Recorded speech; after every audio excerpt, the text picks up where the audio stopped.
Eu sou a professora Mariane Berger. Sejam bem-vindos a esta aula. Nesta aula, nós vamos falar sobre os jardins de chuva. O que são os jardins de chuva? Por que eles são tão importantes? Os jardins de chuva, eles são jardins que servem para minimizar os efeitos das enchentes, dos alagamentos. Nós vamos falar mais sobre o jardim de chuva ao longo dessa aula. Quem já teve a oportunidade de conhecer um jardim de chuva, são dezenas de jardins de chuva espalhados por São Paulo, por vários bairros. Ipiranga, Vila Mariana, Lapa, Pacaembu, são algumas das regiões que têm jardins de chuva. Lembrando que os jardins de chuva, eles surgem como uma alternativa, para ajudar a resolver o problema das enchentes. Então fica o convite, assim que passarmos por essa situação da pandemia, para que conheçam esses espaços de educação ambiental que são os jardins de chuva. Quais são os benefícios do jardim de chuva? Eles, além de minimizarem os efeitos das enchentes, ajudam a tornar um bairro, uma cidade mais bonitos, mais floridos, atraindo mais pássaros. Ganha também a população, que ganha esse espaço de convivência, podendo observar pássaros, escutar diferentes cantos de pássaros, observar borboletas e outros animais bonitos da nossa fauna. Além disso, os jardins de chuva atuam como um espaço de preservação ambiental. Grandes cidades no mundo estão adotando os jardins de chuva. Então, cidades como São Paulo, Nova York, Rio de Janeiro, Sydney, são algumas das cidades que já têm jardins de chuva como uma alternativa para resolver o problema das enchentes. Nessa aula, nós vamos falar mais dos jardins de chuva da cidade de São Paulo, lembrando que eles são espaços que embelezam a cidade, além de eles ajudarem a reduzir aí a questão das enchentes, e também eles são autossustentáveis. Então não é necessário ficar regando, o jardim de chuva ele se autossustenta. Isso é uma característica também. Os jardins de chuva contribuem para o aumento das áreas verdes nas cidades. Quanto maior a quantidade de jardins de chuva, maior a quantidade de áreas verdes. E, por consequência, maiores são os benefícios para a população. E quanto maior a quantidade de jardins de chuva e de áreas verdes, também aumenta as chances de se poder praticar atividades como observação de aves. Se tem maior quantidade de jardins de chuva e maior quantidade de áreas verdes, também aumenta as chances de vermos mais pássaros. Uma característica dos jardins de chuva é que eles possuem o solo levemente rebaixado. Isso acontece para facilitar a absorção da água pelo jardim de chuva. Então é a água que vai ser absorvida para ir para o lençol freático. Uma outra característica também do jardim de chuva é que ele ajuda a melhorar a umidade do ar. Isso acontece por causa da transpiração das plantas. Uma característica do jardim de chuva é que ele exige baixa manutenção, ou seja, não é necessário ficar regando. O jardim de chuva também oferece uma enorme possibilidade de plantar diversas plantas, uma variedade grande de plantas, indo desde arbustos até plantas de menor porte, de menor tamanho, como, por exemplo, as plantas que fornecem flores. Uma outra característica também é que o jardim de chuva ele tem capacidade de armazenar uma quantidade maior de água da chuva do que, por exemplo, os gramados. E é importante ele ter essa característica, porque ele está recebendo a água da chuva, então vem grandes quantidades de água mesmo. Então isso é uma característica do jardim de chuva, ele conseguir receber bastante quantidade de água. E na construção dos jardins de chuva, costuma também se quebrar o asfalto para se construir o jardim de chuva. Os jardins de chuva eles podem ser construídos em canteiros como em rotatórias. Então essas são algumas características dos jardins de chuva. Eu vou falar um pouco mais da parte botânica do jardim de chuva. Que plantas que podem ser utilizadas para se montar o jardim de chuva? É interessante pensar em plantas que gostam de que suportem, grandes quantidades de água, de chuva e períodos de estiagem. Pode ser plantas desde pequeno porte até arbóreas, que são as árvores. Então, exemplos de plantas de pequeno porte que podem ser utilizados no jardim de chuva: os agapantos, as vedélias, e exemplo de planta de maior porte que pode ser utilizado no jardim de chuva: os ipês.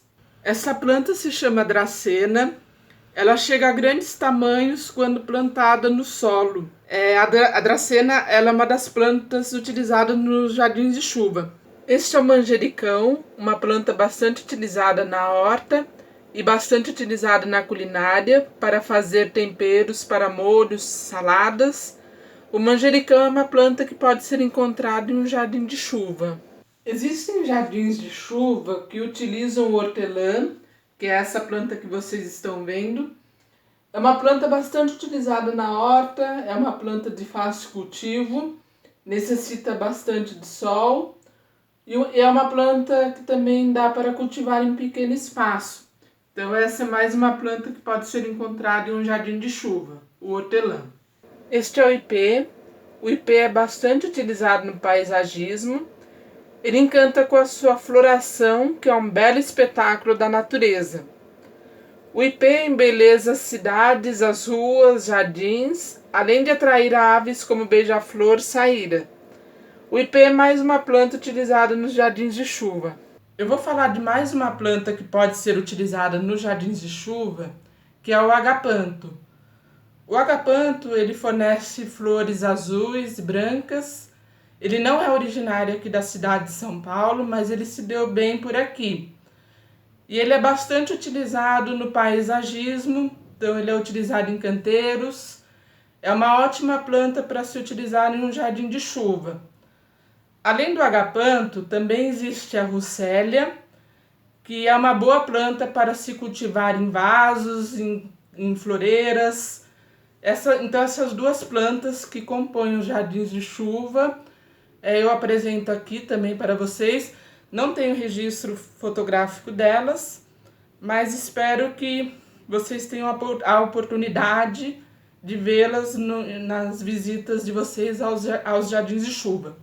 Uma outra planta que pode ser vista nos jardins de chuva e que são bonitas e encantadoras, bastante encontrada também nas nossas florestas, são as bromélias.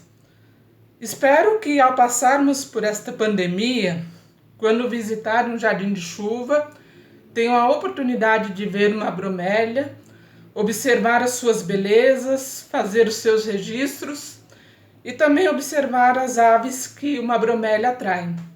Além das plantas que comentei até aqui, como os agapantos, por exemplo, que fornecem flores roxas, as vedélias também podem ajudar a deixar os jardins de chuva espaços mais bonitos, mais embelezados, tornando o jardim de chuva espaços mais gentis. Existe uma planta que se chama helicônia. A helicônia é bastante utilizada no paisagismo e ela se dá bem em um jardim de chuva. Então a helicônia é mais uma planta que pode ser utilizada em um jardim de chuva.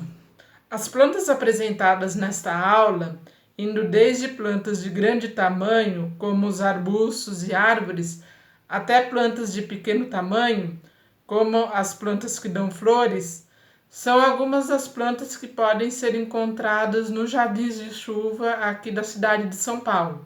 Em uma outra aula, falamos sobre o passarinhar. Vocês lembram o que é o passarinhar? Passarinhar é observar, contemplar, registrar as aves. Os jardins de chuva, eles podem servir como espaços para se passarinhar. Depois que passar a pandemia, ao visitar um jardim de chuva, faça um registro, levando um bloco, um caderno, uma caneta, De quais aves vocês observaram no jardim de chuva? Quantos cantos de pássaros vocês escutaram? Estendam também as observações para outros animais, como as borboletas, por exemplo, e as plantas também. Que plantas que vocês viram? Elas tinham flores? Mas tudo isso fica para depois da pandemia. Nessa parte da aula, vou falar das plantas que comentei nessa aula e que aves elas atraem para quem quiser, depois da pandemia, utilizar os jardins de chuva como espaço para observar as aves. Então, uma das plantas é o agapanto, que fornece flores roxas e brancas. É uma boa planta para ser utilizada no paisagismo, em canteiros. Ele atrai os beija-flores. E uma outra planta também é a russélia, que fornece flores vermelhas. Ela também é uma ótima planta para atrair beija-flores. Eu tive a oportunidade não de participar do plantio, mas de acompanhar um jardim de chuva desde a época em que ele foi plantado, alguns anos atrás, até os dias atuais. E é gratificante poder ver o quanto que o jardim de chuva se desenvolveu, o quanto que as plantas cresceram, se desenvolveram e o quanto que o jardim de chuva foi com o tempo ficando mais bonito. De todos os jardins de chuva que eu já visitei, eu pude perceber características diferentes neles. Então tem jardim de chuva que é menor no tamanho, tem jardim de chuva que é maior no tamanho, tem jardim de chuva que tem plantas maiores, tem jardim de chuva com plantas menores. Então, depois que passarmos por esta pandemia, quando vocês visitarem os jardins de chuva, vocês vão ver características diferentes em cada jardim de chuva. Um não é igual ao outro, mas cada um encanta com as suas belezas. Espero que ao final da pandemia, vocês tenham a oportunidade de visitar os jardins de chuva, que vocês tenham a oportunidade de ver as plantas que comentamos nesta aula. Os jardins de chuva eles são muito bonitos. Que vocês tenham a oportunidade também de ver os pássaros. Em alguns jardins de chuva são plantadas arbóreas que atraem periquitos e maritacas. Espero também que vocês usufruam bastante dos jardins de chuva, vejam borboletas e outros animais muito bonitos da nossa fauna. Um abraço e até a próxima aula.